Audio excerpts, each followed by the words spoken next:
Maintenant que Paris, ses pavés et ses marbres, et sa brume et ses toits sont bien loin de mes yeux, maintenant que je suis sous les branches des arbres et que je puis songer à la beauté des cieux, maintenant que du deuil qui m'a fait l'âme obscure, je sors, pâle et vainqueur, et que je sens la paix de la grande nature qui m'entre dans le cœur. Maintenant que je puis, assis au bord des ondes, ému par ce superbe et tranquille horizon, examiner en moi les vérités profondes et regarder les fleurs qui sont dans le gazon. Maintenant, ô mon Dieu, que j'ai ce calme sombre de pouvoir désormais, voir de mes yeux la pierre où je sais que dans l'ombre, elle dort pour jamais. Maintenant qu'attendrie par ces divins spectacles, plaine, forêt, rochers, vallons, fleuve argenté, voyant ma petitesse et voyant vos miracles, je reprends ma raison devant l'immensité. Je viens à vous, Seigneur, Père auquel il faut croire. Je vous porte, apaisé, les morceaux de ce cœur tout plein de votre gloire que vous avez brisé. Je viens à vous, Seigneur, confessant que vous êtes bon, clément, indulgent et doux, ô Dieu vivant. Je conviens que vous seul savez ce que vous faites et que l'homme n'est rien qu'un jonc qui tremble au vent. Je dis que le tombeau qui sur les morts se ferme ouvre le firmament et que ce qu'ici-bas nous prenons pour le terme est le commencement.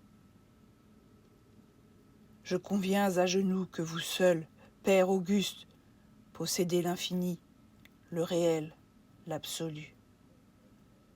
Je conviens qu'il est bon, je conviens qu'il est juste, que mon cœur est saigné, puisque Dieu l'a voulu. Je ne résiste plus à tout ce qui m'arrive, par votre volonté. L'âme de deuil en deuil, l'homme de rive en rive, roule à l'éternité.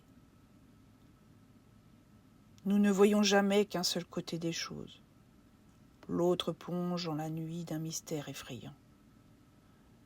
L'autre subit le joug sans connaître les causes. Tout ce qu'il voit est court, inutile et fuyant. Vous faites revenir toujours la solitude autour de tous ses pas. Vous n'avez pas voulu qu'il eût la certitude ni la joie ici-bas. Dès qu'il possède un bien, le sort le lui retire. Rien ne lui fut donné dans ces rapides jours pour qu'il s'en puisse faire une demeure et dire « C'est ici ma maison, mon champ et mes amours ». Il doit voir peu de temps tout ce que ses yeux voient. Il vieillit, sans soutien. Puisque ces choses sont, c'est qu'il faut qu'elles soient. J'en conviens. Le monde est sombre, ô Dieu. L'immuable harmonie se compose des pleurs aussi bien que des chants. L'homme n'est qu'un atome en cette ombre infinie, nuit où montent les bons, où tombent les méchants. Je sais que vous avez bien autre chose à faire que de nous plaindre tous, et qu'un enfant qui meurt des espoirs de sa mère ne vous fait rien à vous. Je sais que le fruit tombe au vent qui le secoue, que l'oiseau perd sa plume et la fleur son parfum, que la création est une grande roue qui ne peut se mouvoir sans écraser quelqu'un. Les mois, les jours, les flots des mers, les yeux qui pleurent, passent sous le ciel bleu. Il faut que l'herbe pousse et que les enfants meurent, je le sais, ô mon Dieu. Dans vos cieux, au-delà de la sphère des nus, au fond de cet azur immobile et dormant, peut-être faites-vous des choses inconnues, où la douleur de l'homme entre comme élément. Peut-être est-il utile à vos desseins sans nombre que des êtres charmants s'en aillent, emportés par le tourbillon sombre des noirs événements. Nos destins ténébreux vont sous des lois immenses que rien ne déconcerte et que rien n'attendrit. Vous ne pouvez avoir de subite clémence qui dérange le monde, ô Dieu, tranquille esprit. Je vous supplie, ô Dieu, de regarder mon âme et de considérer qu'humble comme un enfant et doux comme une femme, je viens vous adorer. Considérez encore que j'avais dès l'aurore travaillé, combattu, pensé, marché, lutté, expliquant la nature à l'homme qui l'ignore, éclairant toute chose avec votre clarté. Que j'avais, affrontant la haine et la colère, fait ma tâche ici-bas.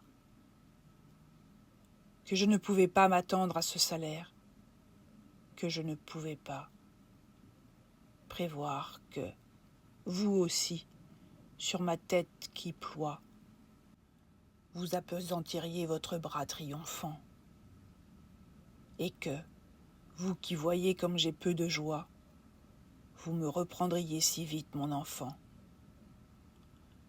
Qu'une âme ainsi frappée à se plaindre est sujette, que j'ai pu blasphémer, et vous jeter mes cris comme un enfant qui jette une pierre à la mer.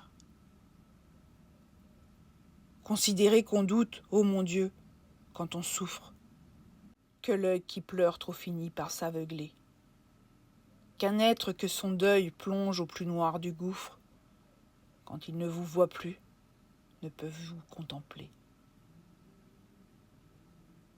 Et qu'il ne se peut pas que l'homme, lorsqu'il sombre dans les afflictions, ait présente à l'esprit la sérénité sombre des constellations.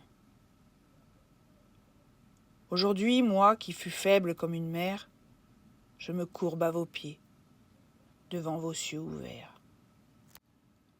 Je me sens éclairé dans ma douleur amère par un meilleur regard jeté sur l'univers. Seigneur, je reconnais que l'homme est en délire, s'il ose murmurer. Je cesse d'accuser, je cesse de maudire, mais laissez-moi pleurer. Hélas, laissez les pleurs couler de ma paupière, puisque vous avez fait les hommes pour cela. Laissez-moi me pencher sur cette froide pierre et dire à mon enfant, sens-tu que je suis là?